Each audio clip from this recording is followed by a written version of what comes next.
Arriving hours early, the former British leader knew he was in for a long day in the chair.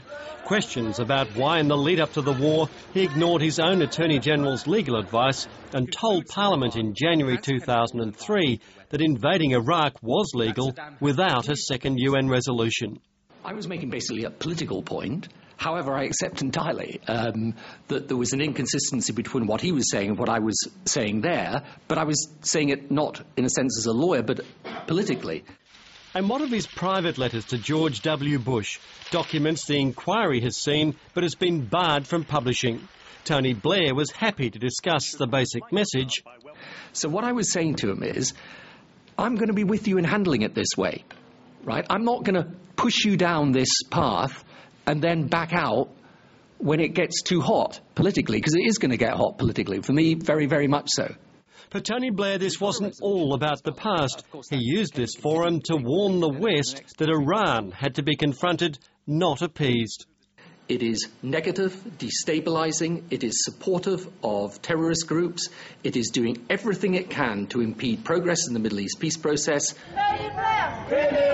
Outside, a small group of protesters said the former British leader should be facing not an inquiry, but a war crimes trial. I think the man is a criminal and he's on the run. I think he should be sent to The Hague for a war crimes trial, because I think he knew perfectly well that the war is illegal. Tony Blair did what he said he'd wished he'd done during his first appearance. With the families of soldiers who died in Iraq listening intently, he spoke about those killed in the conflict.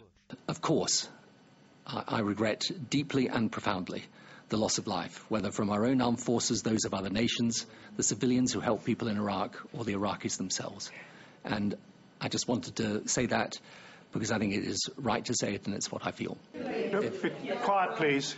Off camera, angry relatives shouted, "It's too late," and walked out.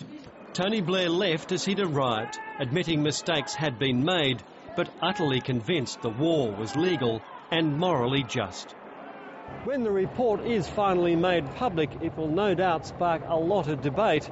Passions always run deeply whenever the name Tony Blair is mentioned. Philip Williams, ABC News, London.